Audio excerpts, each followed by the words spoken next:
Hey everybody, it's Mike from Here the Watchmen, and we're coming at you today. It's a beautiful day here in the mountains of Idaho. Cold, but still, it's beautiful. And today we have a wonderful guest with us, a guy that I just met recently after interviewing Field McConnell about what Field's doing and why Field's in jail right now for standing up against child trafficking, sex trafficking, child abuse. And who I have with us today is David VOLPE. He's from Michael VOLPE. Michael. I apologize. Michael VOLPE. He's from the greater Chicago area. Michael, thank you so much for joining us. Thank you for having me. Michael, tell us what's going on. I mean, this is one of the most heinous things that we're seeing in our society today is this abuse of children. What's really happening? All right, so where my experience is in family court and child protective services. And specifically there, what I have found is not only do courts often put kids with abusers. In fact, there's a survey from 2007, I believe these numbers are higher now, that found that 58,000 children per year are placed in an abusive home by family courts per year. And I think that number is high. That's 2007. So not only is it happening, but there's lots of them, financial incentives to make it happen. Well, you know, and by financial incentives, that means federal funds. It also means just by creating what I call a perpetual custody case where lawyers, psychologists, social workers can make an endless stream of money. But specifically, these federal funds are very nefarious. And so it's financially profitable for a lot of different people to place kids in abusive situations. Yes, with child molesters, but not only with child molesters, with physical abusers, mental abusers, and molesters. Well, you know, I mean, let's take a look at this. The family court system today is broken. And even the name family court, I mean, that just runs chills up my spine. I know a friend of mine who went behind on his child support for about $1,200 20 years ago. And do you know that the interest on that has grown at 12% per year? And if he paid it off, it wouldn't go to his kids or his ex-wife. It would go to the state. And he can't get a passport. You know, he has a warrant out for his arrest, a misdemeanor warrant in the state that he was living in. What do we do as people to turn the tide and to get this family court system to stop abusing kids and parents? Okay, so several things. The reason that your friend's money would mostly not go to his children is because of Social Security Title 40 and other programs. Because the minute the state gets involved, they got to take their cut. And the more the bill grows, the more their cut is. So number one, get rid of Social Security Title 40. But in fact, all of Social Security Title 4 is nefarious, and a lot of it incentivizes CPS, Child Protective Services, to take kids from perfectly healthy families or relatively healthy families, put them into foster care, and eventually adopt them out. There's all sorts of other financial incentives that do this. There's a fatherhood.gov, Fatherhood Initiative, and access and visitation grants. Let me give you a couple of examples. John Allen Muhammad, who wound up being the Beltway sniper, actually got funds through the Fatherhood Initiative to try to get custody of his child. Despite that, he still didn't get custody, and within 6 months is when the Beltway sniper thing started, and a lot of people think that the trigger was that the court refused to allow him to get custody. Josh Kazmierski, I'm sure I'm mispronouncing his name, he, along with Stephen Hayes, was one of the two murderers in the home invasion of the Pettit family, started in prison trying to get custody of his daughter, and he did get custody through a Fatherhood Initiative, and then killed the Pettit family. These are the kinds of people that get money through the Fatherhood Initiative. On the flip side, there's something called the Violence Against Women Act, which has currently not been reauthorized. And by the way, Joe Biden That was his bill in 1992. What that does is it incentivizes the false allegation of abuse almost exclusively by women, because it's the Violence Against Women Act, because the minute you come up with an allegation of abuse, all sorts of federal funds flow to people who will help you, whether they be the domestic violence shelters, police, lawyers. There are court professionals who deal with these cases who are paid through VAVA. That's what it's called. So you get rid of that as well. These access and visitation grants, you sunset all of these programs. My idea is this. Here's how you get rid of it entirely. You write into law, into federal law, but I think it have to start on the county levels, in one county to try this, to see how it would work. That you'd write it that the court shall not make any custody decisions in a civil matter. So that means you get divorced, you have a kid with your girlfriend, the two of you have to deal with that. You get divorced, the court can settle your financial issues. You're always their parents, and no court should decide who gets the kid when. And what will generally happen is the abusers, without the benefit of the court, will just fall out of their kids' lives because they don't want to see the kids anyway. They're using them to punish their ex.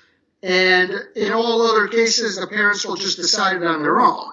And so that's my idea, but it's so radical. And then, look, as far as child support, in my opinion, it monetizes custody. So I would just get rid of child support entirely. Look, if you want to make a private arrangement where one parent pays the other parent child support, and there would be a contract law. If you're that kind of a freak and you got to write a contract and you say, you have the kid Tuesday, Wednesday, and Friday, I have the kid the other days, and you're going to pay me $400 a week, who am I to tell you? So then it becomes a contract law.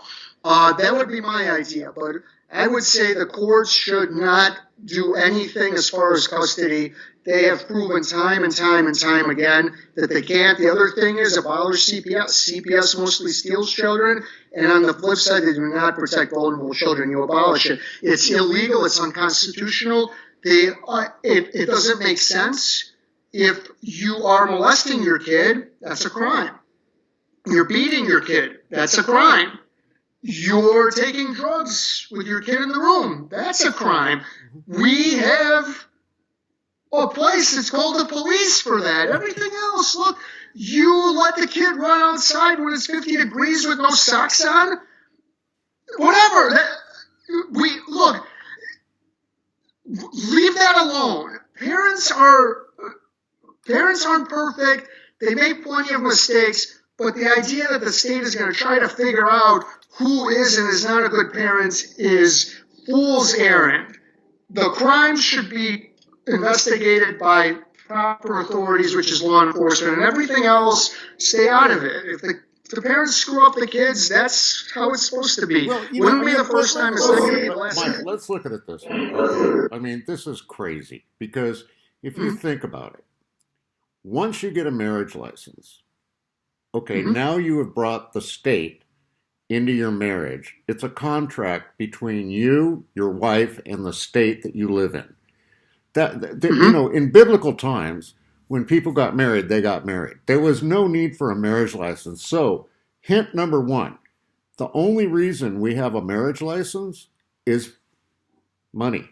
You have to pay a fee to get that. And it's a huge revenue generator for every state in the union.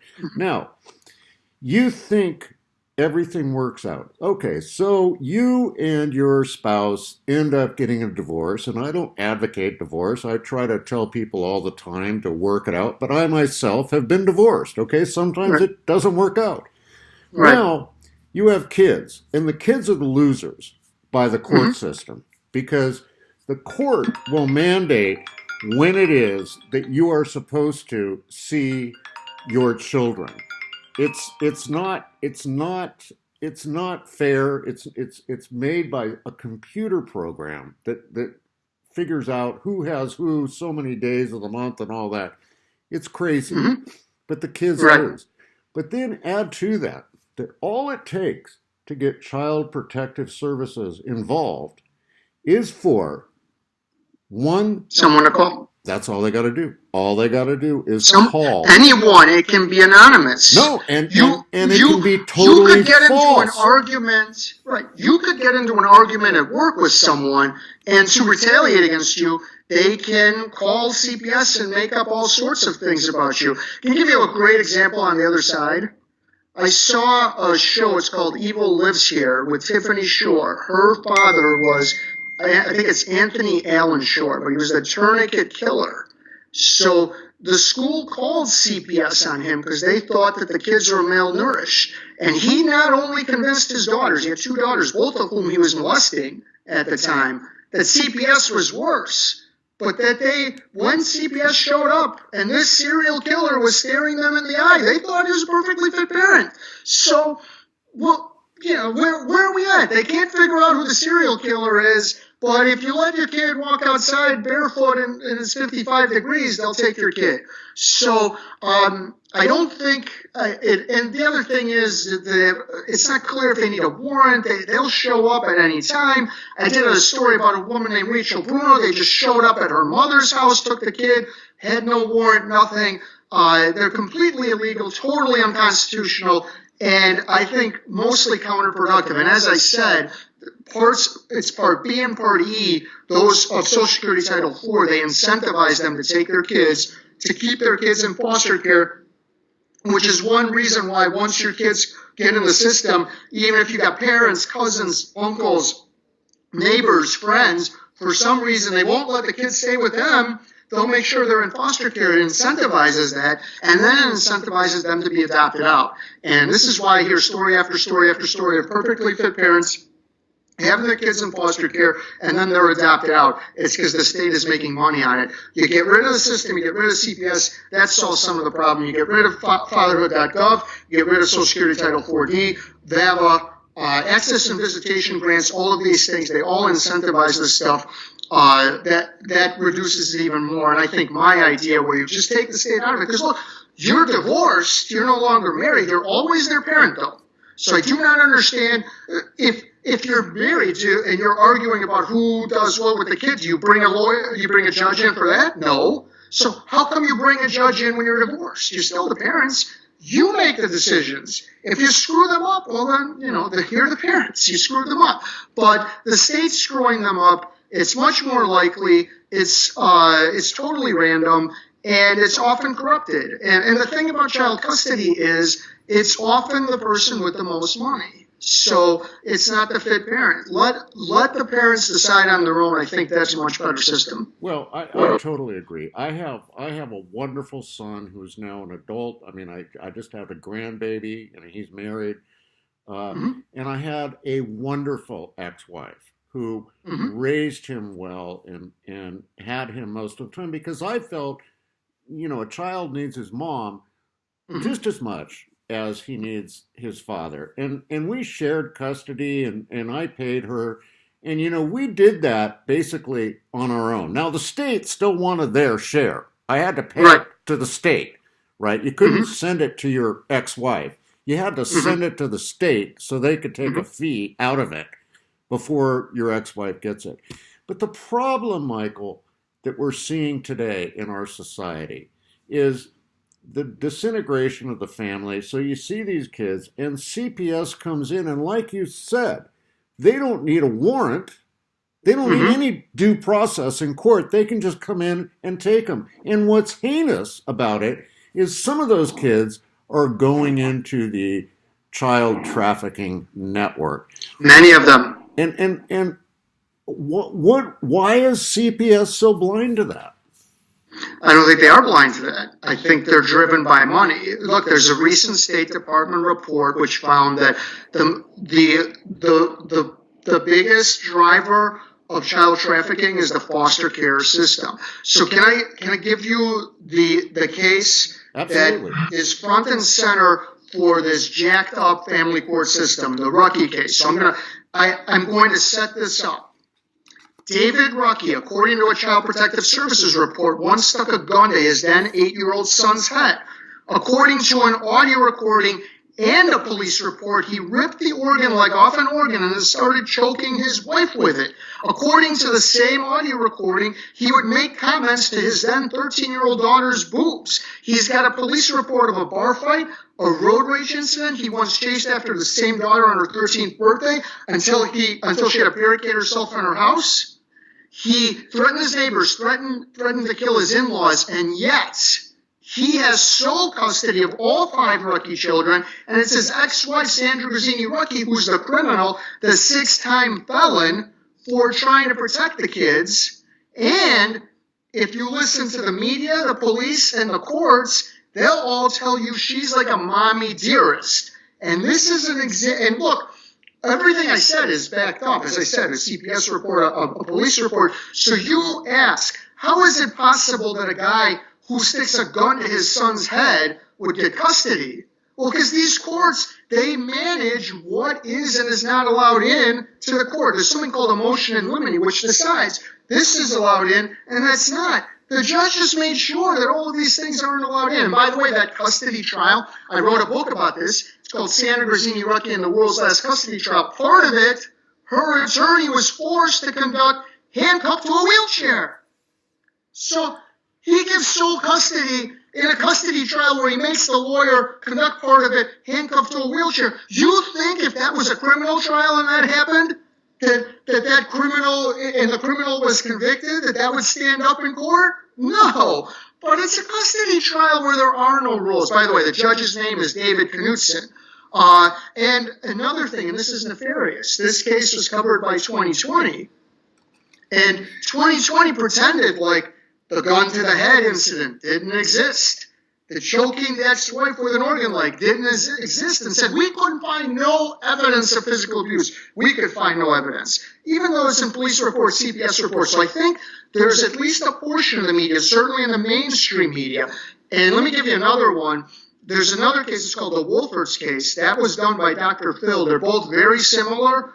And 2020 and Dr. Phil both took the same tact, that these allegations are bogus and we don't believe them. And so I think there's a portion of the mainstream media that's trying to cover up for abuse, trying to cover up for the courts. This is getting out on more of the alternative media like your shows, but is your audience 8 million? Not yet. So one story's heard by 8 million on 2020. By the way, that program is called Footprints in the Snow if you want to go check it out. And incidentally, the host, Elizabeth Vargas, now does cults on A&E. I don't know that was her career plan, but shortly after she did Footprints in the Snow, about a year and a half later, she was no longer working for 2020 or ABC, where she'd been over 20 years. But that's an example of the asinine nature of the courts. The guy who sticks the gun to the kid's head, he's not a problem. And what they did was they claimed that the ex-wife was alienating him, that the kids, the reason they didn't love him wasn't because he was sticking guns to kids' heads, was because the kids were being put these thoughts. So then they put together a program where we're going to unify the family. And then, of course, the one parent is resisting it because you're trying to unify it with an abuser. So who's blamed for all of it? Sandra Grazzini Rucky. None of this is put forward on 2020, nor was it put forward by Dr. Phil in the Wolferts case. So the presentation you have is that these parents are lying and they're putting these thoughts into the kid's head as if it's possible. The Rucky kids, there were 5 of them. In the Wolferts case, there's 3 of them. As if it's possible for all 5 kids, even though the dad is perfectly fine to say he's abusive, as if that's possible. Do you really think that one parent could convince 5 children that their perfectly fit father was an evil monster? Do you really think that's possible? And yet this is what happens not only in the court, but on 2020 and other mainstream media programs. And they perpetuate this, and they perpetuate these quack theories. And that is one of the main reasons why nearly 60,000 kids every single year are put into abusive situations. Because courts and see, you're so deadly accurate here, because all of those kids, or the kids are the losers. Now listen, folks, this is not 2 guys ranting about like the court system and, oh, dads get screwed. They do, but Mm-hmm. okay, we're not, that's Both not what we're sides. doing. We are Mm-hmm. saying if you're a father and you have a child, you got to take care of your kid. I mean, that's all there Mm-hmm. is to it. That's your responsibility. You pay for their care, you take care of them, you love them, you care Mm-hmm. for them, you make sure they're okay. Mm-hmm. Unfortunately, even if you Mm-hmm. do all of those things, the way the Mm-hmm. court system works today, all your rights can be taken away from you with Mm-hmm. no due process. And And do you want to know why? yeah, let's hear it. Because the family court is what's called a court of equity, not a court of law, which it would take us 2,200 hours to go through all of the details. But to sum up, it gives judges like this guy David Knudsen, who already have enormous amounts of power, even more power, because it gives them even more leeway. It's not a court of law. They're trying to make it equitable. And by the way, court of equity. David Rucky, that's the guy who put the gun to the head, got 100% of a multi-million-dollar estate, got child support and equity and sole custody. How's that for equity? How is that for an equitable distribution? He got everything, she got zero. By the way, his ex-wife, who comes from one of the 10 wealthiest families in the country, or in the state of Minnesota, this all happened in Minnesota, she's currently homeless and jobless, and her ex-husband is chasing her for child support, even though he lives in a mansion. Yeah. So how's that for equity? And it's a court of equity, and you can look it up. Family courts are court of equity. Not like if you were charged with theft. Then you go to a court of law where the law applies. Instead, you go to family court where where equity applies, and that's you know what, Orwell right now is in his grave going, boy, I wish I thought of that. So what do we do, Michael? What do we do? What as individuals can we do to protect our children today? To protect your children? You know what? I don't know. Once the courts gets a hold of you, look, Sandra Grazzini Rucky did everything she could to protect her children. She's now a 6-time felon, and you look her up, she's smeared in the media. Well, what do you do? I'll give you another case. Hira McLeod. Her ex was suspected of 2 murders, and I talked to her. The court insisted that he have unsupervised custody of the child they had. And she didn't know it. What happened was he tried to rape her sister, and then her father was CIA and could get to the right places and found out that this guy suspected of 2 murders. The court insisted that he have unsupervised visits with the son, and she told me, I didn't want to break the law. Kill the kid. He's now in jail for the rest of his life because he killed the kid, Prince, I believe his kid's name. So on the one side, Sandra Grazzini Rucky tried to violate the law to protect her children. She's a 6-time felon. On the other side, Hira McLeod said, I didn't want to violate the law, and her child is dead. So it sounds like you're damned if you do, damned if you don't. I don't think parents can protect their kids. I think the only thing that we can do is reform the system to allow parents to protect their kids. Amen. Yeah. And Michael, you have to understand this is a Christian show, and as Christians, you folks, you need to stand up. You need to be accountable, and you got to realize, there's those crazy Christians out there that say like, oh, you're divorced, so you've got sin and all that. Well, you know what? Get over it. I mean, stuff happens between a man and a woman, and it doesn't always work out. That's just the way it is. That's life. But once that happens, it should not be the state who comes in and tells you what to do. You should stand up and do what's right. And that's what Michael's talking about. It's heinous what's happening out there. Child trafficking, pornography. It's just heinous what's happening out there. And Michael, tell our viewers, you've written a book, tell our viewers how they can find you and talk to you about what's going on in their individual lives. Okay, so I've written 4 books. The first one's called Prosecutors Gone Wild. The second one, Definitive Dossier of PTSD and Whistleblowers. Third one is Bullied to Death. And the fourth one, as I said, is Sandra Grazzini Rucky and the World's Last Custody Trial. Amazon, Barnes & Noble, or if you hate those two, just find your favorite bookstore. Books A Million, I don't care. I have no stock in any of the bookstores. I'm actually, hopefully, days away from a serious investigation of a judge in suburban Cook County named John Dalton, who has a habit of giving children to accused pedophiles. So be looking out for that. That should be coming out on the Daily Caller. I'm freelance. I have a website called The Provocateur. It's on Blogspot. It's 2E's, theprovocateur.blogspot.com. That's where I link to all of my websites, and this video will come up as well once it's posted. So that's where you can find that.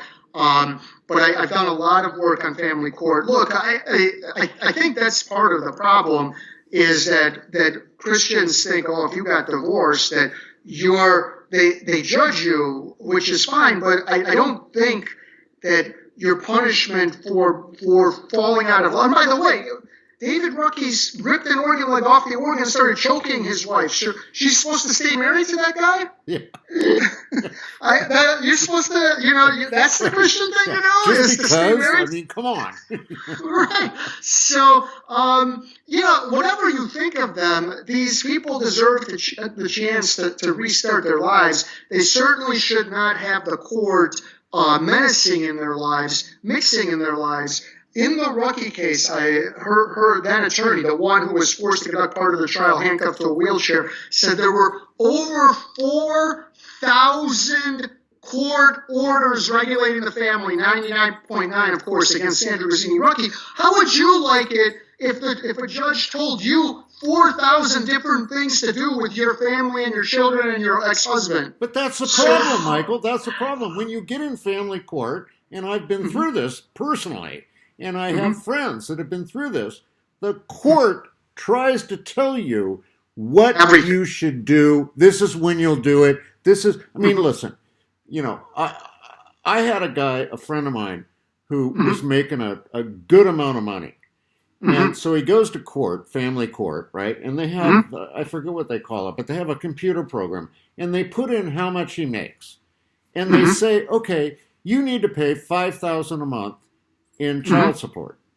Who can spend $5,000 a month on a kid? I mean, the kid went to public school, okay?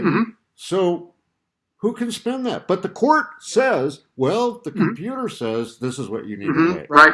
Now, and if you fall behind on that, we'll issue a warrant for your arrest. By the way, do you know you try to file for bankruptcy? They won't allow it. The poster child for that is a guy named Carlos Rivera, was a successful doctor, and between child support, alimony, and all these other things, was paying as much as $15,000 per month. He lost his practice. He had paid nearly $500,000 to his ex-wife. He was no longer a practicing doctor. They kept it at everything coming up to roughly $15,000 a month, put him in jail for 6 months for falling behind on his child support, even after paying $500,000. And by the way, child support isn't that way in every country. There are certain countries where it doesn't matter how much money you make. They're figuring out, here's how much the child is supposed to have, so you pay that. And these formulas are completely bogus. Look, the book I wrote, Bullied to Death, Chris Mackey was the guy in the book. He was at one time a successful commercial real estate broker, so he made $250,000 in 2007. They based his child support for the rest of his life. He killed himself in 2013 on that number, even though by 2010 the market had completely fallen apart and he was making nothing. So they had it at $3,000 a month based on an income he no longer was making, and they refused to reduce it. There's another thing. This is how they're getting Sandra Grazzini Rucky. There's something called imputed income, which is we don't care how much you make. We're going to tell you how much we think you can make. And this is how they're getting Sandra Grazzini Rucky. They all agree. Every single court agrees she's homeless and jobless. They're just all saying you're choosing to be homeless and jobless, so we're sticking you with child support. It's the same thing they did to Chris Mackey. They're like, you're right, you make zero, but you made $250,000 in 2007. You can make it again. That's the problem, though, and you're so dead on correct with it. And I hope people hear this. That what the family court does. So you're a father or a mother. Doesn't matter. We're not biased here on either side. We are saying to you, or what we're trying to tell you is how corrupt the system is, because you can go in to court, and here's the heinous thing, Michael. Okay, so you once made a lot of money, and now you're broke. Okay, you're homeless. You're on the streets. The court does not care. like Michael said, the court says, well, imputation of income is what they call it. You made that once, so you can do it again. Well, excuse me, I have a pair of jeans and a T-shirt, and they're all dirty. But yeah, I'm going to walk into this commercial real estate firm and say, hey, I have a great resume. Hire me today. Let's make money. Not going to happen. But the court doesn't care about that, and the court imputes interest on you. And then they issue a warrant for your arrest, and then they restrict your driver's license, and then you can't get a passport. So, I mean, how do you go get a job without a driver's license or any form of ID? So, I mean, it's do you know what Carlos told me? And women. Do you know what Carlos said? He was getting child support bills while he was in jail. I'm sure. Right, so they put him in jail for being past due on his child support and then keep giving him bills as if keeping him in jail for 6 months is going to help him pay the bills. Yeah. And by the way, how does that help the kids? How does that help his ex-wife? How does that help anyone? It doesn't, Michael. But the state makes money for it. It feeds the prison industrial complex. It feeds all of it. Let me tell you one last story. There's a guy I covered named Sedimir Zurich who was over $500,000 behind on his child support as he jet set it from here to the Balkans and back. And as he was behind on his child support, he was also giving all sorts of corrupt political donations to Chicago aldermen. All right, so he's the poster child for that, like, deadbeat dad who just wants to spend time with his new girlfriend. In reality, that guy Zurich is the overwhelming minority. All the studies show the same thing. People who are behind on their child support are almost always poor and always too poor to pay it. They're not the Zurich. That guy, Sedimir Zurich, is the exception to the rule, and yet, how does when the media covers it, it's always the deadbeat dad. It's almost never the guy who's stuck with the bill that everyone knows they can't pay. And I want to give credit where it's due. Bernie Goldberg, go find his book Bias in 1999. He pointed out, not only did he point out that the studies all show it, but he pointed out how corrupt the media was for covering the minority and not the majority, but he is in the minority, not in the majority. You will not hear that regularly, that the deadbeat dad is the minority. Almost always, if you hear someone's behind on their child support, it's probably because they really cannot afford it. Yeah, and that's the thing, and that's what's wrong with the family court system, folks. Now listen, Michael, we're out of time today. God bless you for the work you're doing. And folks, again, Michael and myself, we are not advocating divorce. We're not saying like, hey, you don't pay child support. What we're saying is own up, man up, woman up. I mean, do the right thing, because the kids are the ones who end up getting... Listen, I don't want to get involved in people's relationships. What I'm telling you is the system is corrupt. There are always going to be toxic people, but the court can't fix them. David Ruckey would have gone away if he didn't have the court system to feed on it. But you're saying don't advocate for divorce, but listen, I also don't advocate for staying in an abusive relationship. No one should. But that's the thing. You either stay in that relationship or you try to get out of it, and then the court is your next abuser. You don't believe me? Look up Sandra Grazzini Ruckey and many others. And by the way, you kept saying it's not a man or woman thing. I think I gave you 5 examples of a man being the victim and 4 of a woman being the victim. So there's plenty of examples to go around. The court, there are techniques that are mostly against men and other techniques that are mostly against women. But in general, so many on both sides, I don't think it really matters who gets it worse, because both sides get hurt so much. But yeah, I advocate for getting the court out of it. I also advocate for getting all of these federal funding streams out of it.